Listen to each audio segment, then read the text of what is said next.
এই লেকচারে আমরা দেখব সিলেক্ট বা selection operation in relational algebra. গত লেকচারে আমরা প্রজেকশনের একটা আইডিয়া পেয়ে গেছি, এই লেকচারে আমরা সিলেকশন কিন্তু আমরা পড়বো। গত লেকচারে যেটা আমরা প্রজেকশন বা প্রজেক্ট অপারেশন বা অপারেটরের কথা যখন আমরা ডিসকাস করেছিলাম, সেটাও কিন্তু একটা ইউনারি অপারেটর। আমরা একদম ইন্ট্রোডাক্টরি ভিডিওতে কিন্তু এটা নিয়ে কথা বলেছিলাম। আর এই সিলেক্ট বা সিলেকশন যে অপারেশনটা বলতে পারো বা অপারেটরসটা, এটাও কিন্তু একটা কিন্তু ইউনারি অপারেটর রিলেশনাল অ্যালজেব্রায়, ঠিক আছে।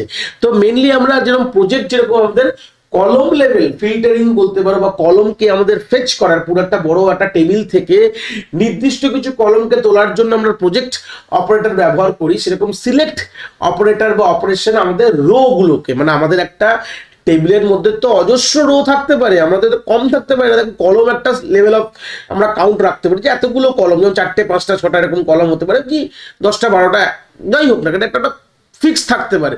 কিন্তু রো কখনো ফিক্স থাকে না, রো আমাদের অজস্র হতে পারে।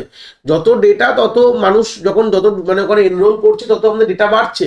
রো ওখানে ইনফিনাইট হতে পারে, কোনো অসুবিধা নেই, ইনফিনাইট আমাদের রো হতে পারে একটা টেবিলের মধ্যে। তো রোকে কোন রো গুলো, মানে আমি যদি রো লেভেল ফিল্টারিং যদি করতে চাই বা ডিজায়ার রোকে যদি আউটপুটে আনতে চাই, রো লেভেল ফিল্টারিং বলতে পারো বা লো লেভেল আমাদের যদি রাখতে চাই, তখন আমাদের কি দরকার? তখন আমরা এই দেখতে পাচ্ছ সিগমা, এটাকে বলা হয় আমাদের সিগমা, মানে আমাদের মানে ম্যাথমেটিক্যাল টার্মে এটাকে এই অপারেটরটাকে বলা হচ্ছে সিলেক্ট অপারেটর বা অপারেশনও বলতে পারো। তাহলে বুঝতে পারলে, সিম্পল ফের বলছি, মানে রো লেভেল ফিল্টারিং মানে কোন রো গুলোকে অ্যাজ আউটপুটে আমরা দেখতে চাই, আর কিছু টার্মস এন্ড কন্ডিশন থাকবে, এমনিতে এমনি তো আসবে না। তো সেই টার্মস এন্ড কন্ডিশন গুলোকে মেনটেন করেই আমাদের রো ফিল্টারিং করা হয়। তো রো ফিল্টারিং করে আউটপুটে আনতে গেলে যে অপারেশনটা ব্যবহার করতে হয়, সেটাকে বলা হচ্ছে আমাদের সিলেক্ট অপারেশন বা অপারেটর বলতে পারো। দেখো দেখতে পাচ্ছ, the select operation select the tuple that satisfy the given predicate, মানে হচ্ছে এখানে বলতে পারো যে কন্ডিশন, আমরা একটা বেসিক কথায় বলতে গেলে একটা বেসিক একটা কন্ডিশন আমরা প্রোভাইড করে দেবো। সেই কন্ডিশন যারা স্যাটিসফাই করবে, যেই রো গুলো স্যাটিসফাই করবে সেই কন্ডিশনগুলো, সেইগুলো কিন্তু আমাদের আউটপুটে চলে আসবে। কন্ডিশনকে আমরা অনেক সময় প্রেডিকেট বলেও কিন্তু আমরা যে কোনো বইতে কিন্তু আমরা টার্মস গুলো কিন্তু দেখেছি। তো বুঝতেই পারলাম যে ম্যাথমেটিক্যালি এটার নোটেশনটাকে বা সিম্বলটা কি, সিগমা, যেটা নর্মালি আমরা বলে থাকি। তো সিগমা দিয়ে আমরা মেনলি এটাকে ডিল করি। দেখতে পাচ্ছ নোটেশন হচ্ছে সিগমা, তারপর কন্ডিশন, আর তারপর রিলেশনের নাম। যে সিম্পল এখানে আমি লিখি, প্রথমে আমরা সিগমা দেবে, সিগমার সাফিক্সে দিতে হবে কন্ডিশন দিতে হবে, ঠিক আছে। কন্ডিশন দেওয়া হলো, তারপর তোমরা কিন্তু এখানে রিলেশনের নামটা মানে টেবিলের নামটা এখানে ব্র্যাকেটের মধ্যে এইভাবে প্রোভাইড করে দিলে কিন্তু তোমাদের মানে এটা হচ্ছে লেখার নোটেশন, বা এটাকে বলতে পারো যে আমরা এই প্রসিডিওরে লিখি এই টার্মস গুলোকে, ঠিক আছে। এখানে কন্ডিশন, এখানে মাল্টিপল কন্ডিশন হতে পারে। তো কন্ডিশন দিতে গেলে মোটামুটি তাহলে এটা বুঝতেই পারছো তোমরা যে তোমাদের কিছু আরো অপারেটরস জানতে হবে, যেটা হচ্ছে আমরা নর্মালি যে কোনো জায়গায় যে কোনো যারা বেসিক লেভেল প্রোগ্রামিং জানো, সি পড়েছো, C++, তোমরা এইটুকু একটা আইডিয়া আছে যে কন্ডিশন দিতে গেলে আমাদের আরো কিছু এক্সট্রা আমাদের অপারেটরস জানতে হয়, যেটাকে বলা হয় রিলেশনাল অপারেটরস আর হচ্ছে লজিক্যাল অপারেটর। তাহলে দেখতে পাচ্ছ যে equal to, not equal to, greater than, less than, greater than, equal to, less than, equal to, এগুলো হচ্ছে আমাদের রিলেশনাল অপারেটর। আর লজিক্যাল অপারেটর হচ্ছে অ্যান্ড, অর, আর নট। তো এই মোটামুটি এইগুলো কিন্তু এখানে ইউজ হয়। তো দেখে বুঝতে পারলে অনেক সময় না এই অ্যান্ড, অর, আর নটটাকে আমরা ওই প্রিপোজিশন বা আমাদের ওইভাবে ইউজ করতে পারি। এটাকে অ্যান্ড বলা হয়, এটাকে অর বলা হয়। তো এইগুলো মোটামুটি আমরা এখানেও আমরা ইউজ করতে পারি এগুলোকে, আর এটাকে নট বলা হয়। তো অনেক সময় অনেক বইতে তোমরা এই টার্মস গুলোকে ইউজ করতে দেখতে পেয়েছো, মানে এরকম জিনিসও ইউজ করে, মানে ডাইরেক্ট আমরা ইংলিশের ওয়ার্ড না ইউজ করে আমরা এই অ্যান্ডটা ইউজ করি, যেটা প্রিপোজিশন লজিকে আমরা নর্মালি ইউজ করেছি। দেখো preposition formula, logic formula which connector like and, or, are not, আমরা এইগুলো নর্মালি কিন্তু ইউজ করি, ঠিক আছে। যখন আমরা এরকম কন্ডিশন দিই, তাহলে এই কানেক্ট করার জন্য, মাল্টিপল কন্ডিশনকে কানেক্ট করার জন্য আমরা কি ইউজ করি? লজিক্যাল আমরা অপারেটরস ইউজ করি। বাট লজিক্যাল অপারেটরস ইউজ যেটা কোথাকার কোনটা করি, প্রিপোজিশন লজিক ফ্যামিলিজ, যেগুলো ফর্মুলাস বা ফ্যামিলিজে বিলং করছে সেইগুলোকে আমরা ইউজ করি। মানে নর্মাল মানে ইংলিশের অ্যান্ড, অর, আর নট লিখি না কিন্তু, ঠিক আছে। অনেক কয়েতে তোমরা দেখবে, অনেক কয়েতে ইংলিশের অ্যান্ড, অর, আর নট লেখা আছে, বাট আমি বলবো পরীক্ষার খাতায় তোমরা এই অ্যান্ড গুলো লিখো না, এইগুলো ইউজ করো, ঠিক আছে। এটাকে অ্যান্ড বলা হয়, তলায় লিখে দিলাম যদি বুঝতে অসুবিধা হয়। এটাকে অর বলা হয়, এটাকে নট বলা হয়, ঠিক আছে। তো এইগুলোকে ইউজ করো, মানে এই সিম্বল গুলোকে ইউজ করো, direct and, or, are not লিখো না। তো এইগুলো তো বোঝোই, এটা সিঙ্গেল ইকুয়াল টু, এটা নট ইকুয়াল টু, এগুলো তো বুঝতেই পারছো। এটা single equal to, not equal to, এটা গ্রেটার দ্যান ইকুয়াল টু, এটা হচ্ছে লেস দ্যান, এটা হচ্ছে গ্রেটার দ্যান, এটা হচ্ছে লেস দ্যান ইকুয়াল টু। তো এগুলো মোটামুটি তোমাদের আইডিয়া আছে, আশা করি সেটা নিয়ে খুব অসুবিধা হবে না। এটা একটা প্র্যাকটিক্যাল বা একটা এক্সাম্পল দেখলে যে এখানে আরো ক্লিয়ার হয়ে যাবে। যা হোক, তো এখানে সিগমাটা এটা হচ্ছে সিলেকশন প্রেডিকশন বলতে পারো বা অপারেটর বলতে পারো, আর হচ্ছে রিলেশন বা টেবিলটার নাম, আর পি হচ্ছে তোমার সেই ওয়ান কাইন্ড অফ ফর্মুলা যেটা তোমরা ডিজাইন করবে, যেই ফর্মুলা বলবো না, কন্ডিশন অ্যাকচুয়ালি। এই পি এখানে যেটা পি দিয়ে টার্মস দিয়েছে, this P is a condition. এই কন্ডিশনটাই অনেক বইতে অনেকভাবে লাওয়া থাকে, এই কন্ডিশনটাই আমাদেরকে লিখতে হয়। এই কন্ডিশনটা যেই রোগুলোকে ম্যাচ করবে সেই হিসাবেই কিন্তু তোমরা আউটপুট পাবে। তো একটা গল্প দেখো তাহলেই বুঝতে পারবে। তাহলে দেখতে পাচ্ছ একটা লোন বলে একটা টেবিলের নামে আমি একটা ডেটা রেখেছি। লোনের মধ্যে কি কি আছে, ব্রাঞ্চের নেম আছে, লোন নাম্বার আছে, আর অ্যামাউন্ট আছে, মানে কোন ব্রাঞ্চের নামে কোন লোন নামা হয়েছে কোন অ্যামাউন্টের, সেটা একটা এখানে একটা হিস্ট্রি এখানে প্রোভাইড করা রয়েছে। তাহলে মোটামুটি তোমরা একটা স্ক্রিন যদি ভালো করে দেখো তাহলে মোটামুটি একটা আইডিয়া হবে। আমি কোনো উচ্চারণ কিছু করার দরকার, ডেটাগুলোকে নিয়ে কথা বলো, ডামি ডেটা এখানে রেখেছি আমি। যদি তার এগেনস্টে যদি আমি এরকম একটা লিখি, দেখলে বুঝতে পারবে।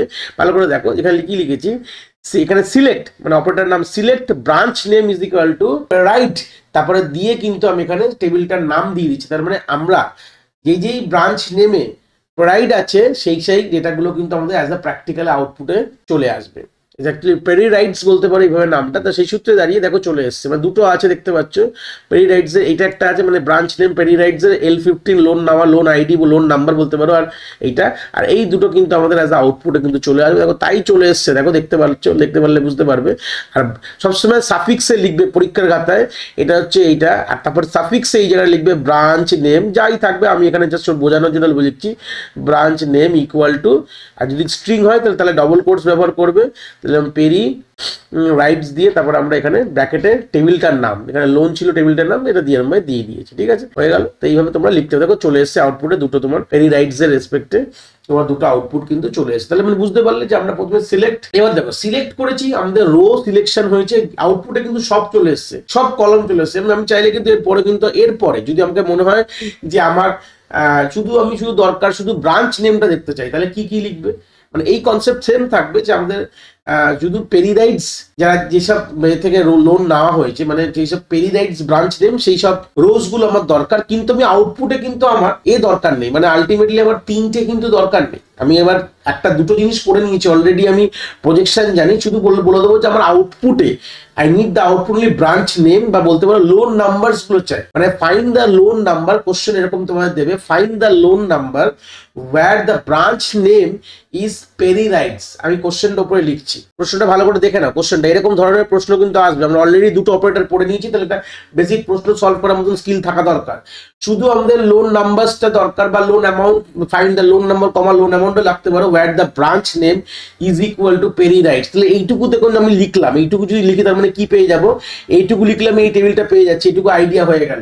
বাট আমাদের আউটপুটে কি চেয়েছে, শুধু আমাদের লোন নাম্বার চেয়ে, তাহলে আমরা তার আগে এটার আগে এখানে লিখে দেবো প্রজেক্ট লিখে দেবো, প্রজেক্ট লিখে লোন নাম্বার দিয়ে দেবো, লোন আন্ডারস্কোর নাম্বার, আর এটা ব্র্যাকেটের মধ্যে দিয়ে দেবে কিন্তু। ঠিক আছে, তারপরে এখান থেকে যে আউটপুটটা আসছে, তার মানে দেখো এই পুরো সেকশন থেকে যে আউটপুটটা আসলো সেখান থেকে আমি শুধু নেবো হচ্ছে লোন নাম্বার। এই পাই মানে প্রজেকশন অপারেটর কি করে, শুধু লোন নাম্বারটা নেবো।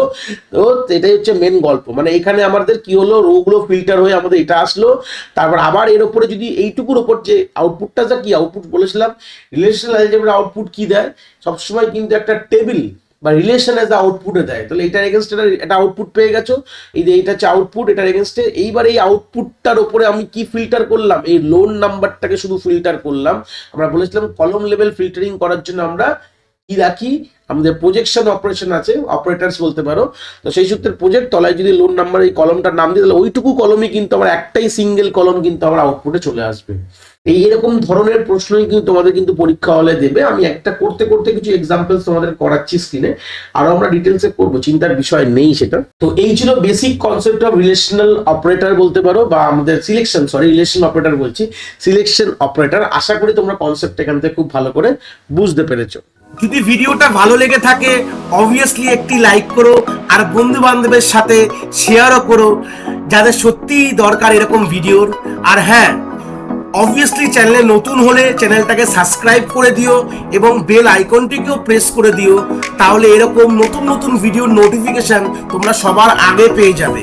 তোমাদের এক একটি লাইকে আমি অনেকটি মোটিভেশন পাই, আমি ফিউচারে এরকম ভিডিও আরো তোমাদের যেগুলো দরকার আমি অবভিয়াসলি নিয়ে আসার প্রচেষ্টা রাখি। তোমাদের যদি কোথাও কোনো ডাউটস হয় তাহলে ভিডিওর কমেন্ট সেকশনে অবভিয়াসলি আমাদের জানাতে পারো, আমি সেইগুলোর সমাধান অবভিয়াসলি করার চেষ্টা করব। তোমাদের যদি মনে হয় স্পেশাল কোনো টপিক আছে যেটা নিয়ে ভিডিও বানালে তোমাদের সুবিধা হবে, সেটাও তোমরা আমায় জানাতে পারো এই ভিডিওর কমেন্ট সেকশনে লিখে।